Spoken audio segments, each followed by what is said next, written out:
Welcome back to DriveDriverDriven. I'm Humble and we're back on the Blunicorn rebuild project. The days are just sort of blending together and time has no meaning anymore. We're putting in long hours every day to get the car finished, and we are T-minus 7 days until dyno day. The car still looks like this, but we're going to be making a lot of progress back here today. So what's on today's menu is we're going to final mount our fuel tanks. We're going to final mount the rear bulkhead and get that wrapped in the same gold foil. We are going to get our oil tank mounted, and we are going to start on our fuel lines and oil lines. We won't be able to finish them, but we'll be able to get far enough along without the engine. And then we'll start to see the engine bay come together. So kind of a lot to do with those items, and we'll get started with the fuel tanks. The tanks themselves are still loose in here. Normally when you do the body pre-fit, you can set the position of your side pods, and that sort of dictates the position of the fuel tank up against this side. And you have tabs, which are these guys down here, that set the position inwards.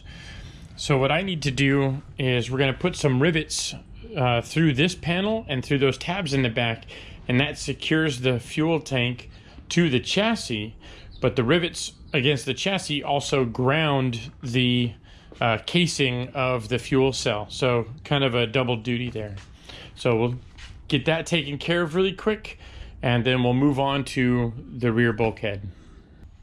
All right, so this is kind of my temporary table slash workspace. I've got our rear bulkhead here, and this is our DEI reflected gold material. The trick I like to use is similar to what you would use for vinyl. And what you do is wet the surface down. I'm using a water alcohol mix. And what this does is it allows you to slide the material around a little bit before it sticks for good. That way you can move it around and adjust it as need to. And then for a squeegee, I like to use old hotel room key cards. Let's start by pulling this whole sheet off here. All right, and we have our sheet. And what we're looking for is just a little bit of overlap on the edges. And then what I want to do is I just want to sink it down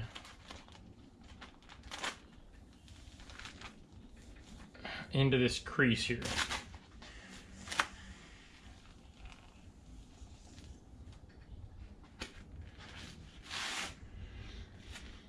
And since we added water in this surface, you can see that I'm able to actually pull it back up and smooth out these creases and lines.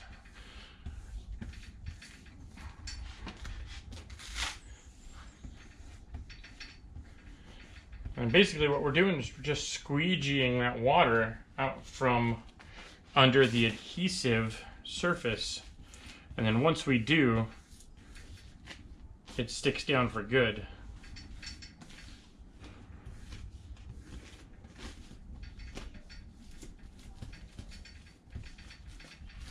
And just using your hand, you can get most of it. And then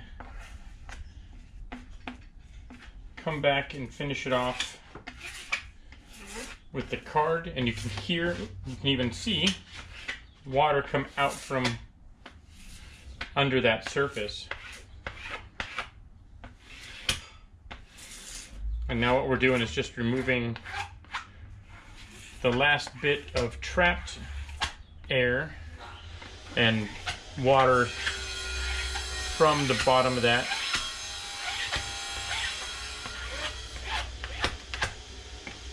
Now we're ready for the top side, which hasn't set yet because we still got some fluid under there.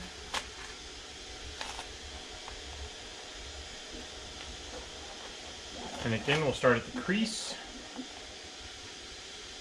and work our way up, kind of starting in the middle there.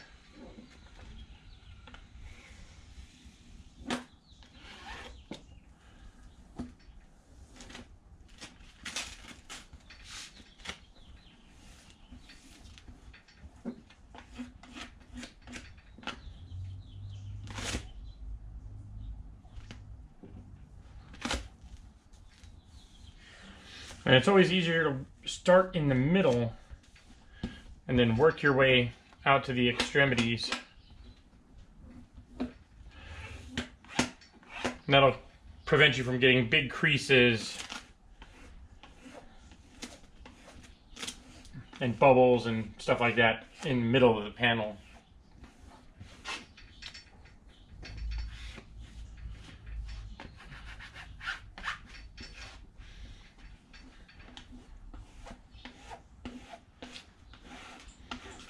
And that is half of the panel done in one shot.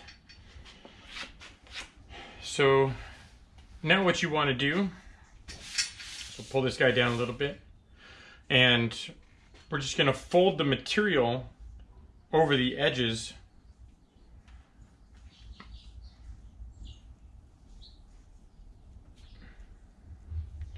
And it gives it a nice, crisp, clean, finished edge. Same thing on this guy. Now, when you get to this little corner, you're going to need to make a cut because it's not going to fold over that edge.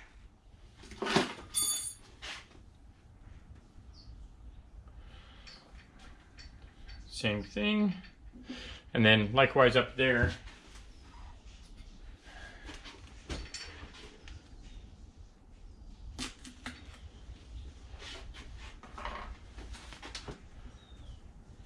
And just fold that guy over.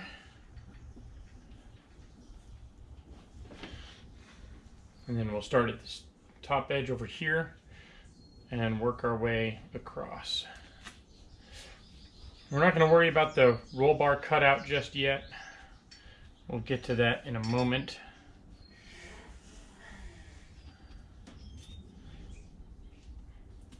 Fold that under, and then our corner is the last bit. And then our roll bar cutout, we're just going to come back with the blade and then trim that out.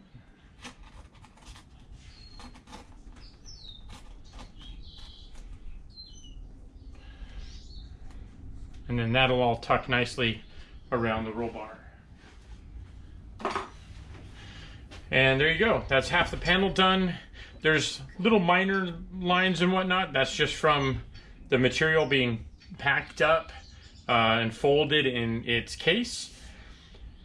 But there you have it. If we look at the back side, you can see how it just comes and flips and is secured over on the edge on the back side. And this I'm not too worried about because you can't see it. It's going to be all behind the carpet and the rear bulkhead. In fact, it's going to be glued over anyway, so you can kind of cheat and fold the material over and not waste too much. But there you have it. So I'm going to finish this and then we'll go and throw it on the back of the car. Got our rear bulkhead in. Looking good. Is it gold in here or is it just me? Couple things before we make this permanent. One of the whole reasons we do pre-fit is to get all the hard work out of the way ahead of time so that when it comes to final assembly, your job is much, much easier. So previously we had already drilled out all the holes on the panel. When you need to fit this panel up, I know we covered all the holes with the reflective foil, you can just go in after the fact and punch out all the holes with like a rivet tail or something like that, or a drill bit, whatever you find handy, and just chase all the holes all the way around the panel. Another thing you do is on the edges you care about, which for me anyway is like basically the top side of the panel, down the sides, down through here, and on the bottom doesn't matter so much. You want to put tape down so that if any sealant squeezes out, you can just peel the tape back and it leaves a nice finished edge, versus trying to like smear your finger and, you know, get all Nice on with it. But I don't know about you, I'm just not as good as he is about making sealant look pretty. So this is kind of a quick hack to leave a better finish behind. If you do get any on the gold foil, you can wipe it off with a cloth while it's still wet.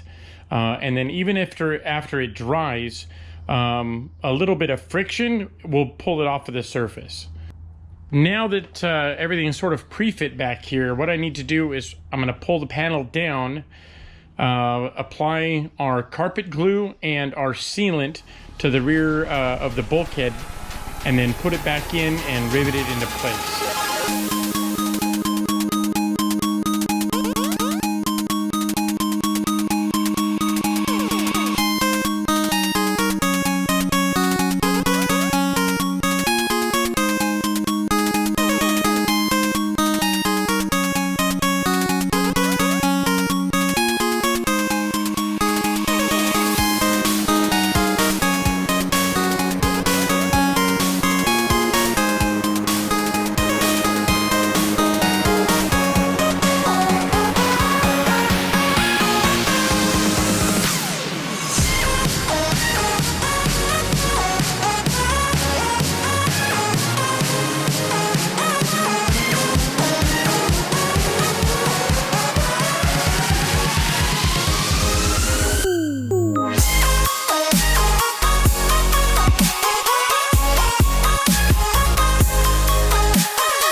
All right, there we go. Rear bulkhead is in. Almost done with all of the gold. I still have to mount our reservoirs and all the other ancillaries to the rear bulkhead, but that's all set now.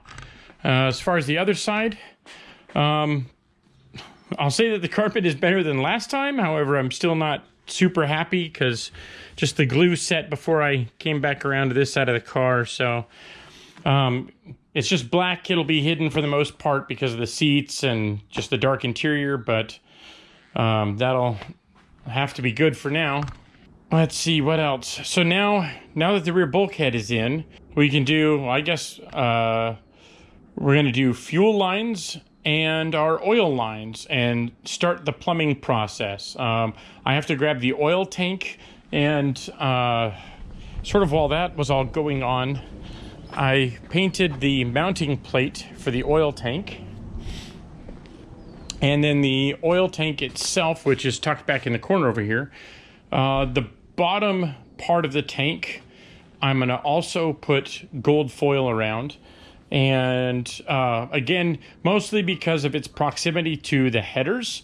I don't want to do all of it though, because oil in the tank will still continue to shed heat, assuming there's, you know, nice airflow in the engine bay. So just the bottom part of the tank I'm going to do in gold.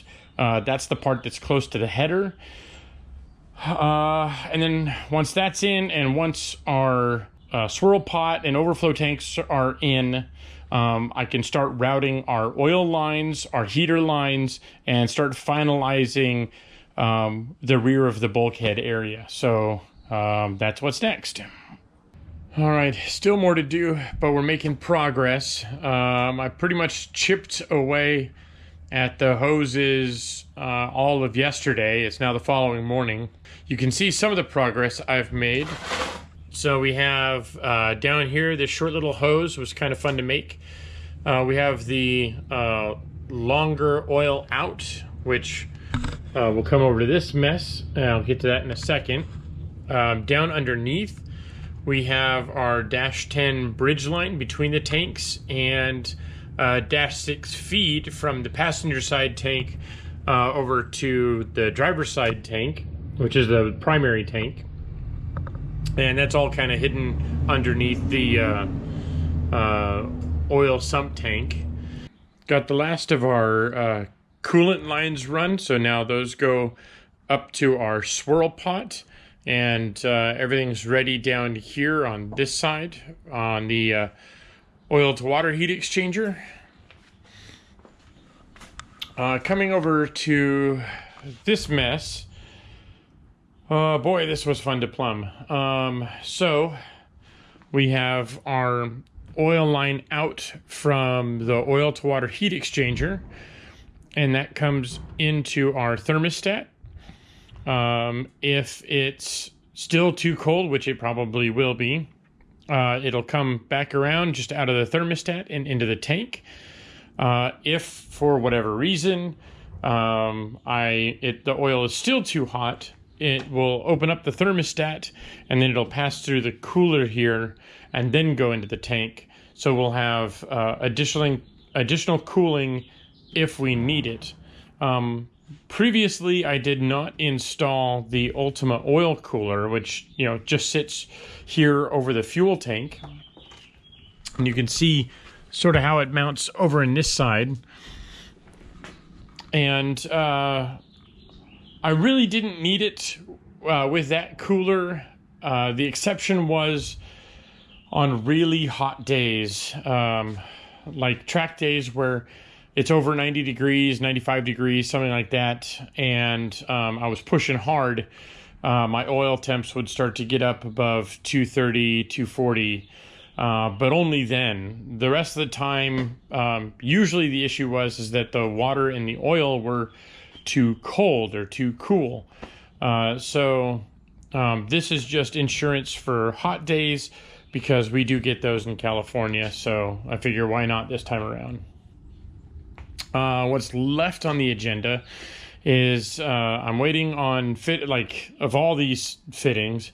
I actually ran out of -12s. I need a couple more, and I ran out of -6s, which I thought I had ordered, but apparently I just forgot to click buy now. So those should be arriving today, and I can finish up all of our fuel lines. Once the plumbing is complete, we can drop the engine in for the last time and hopefully get it started soon.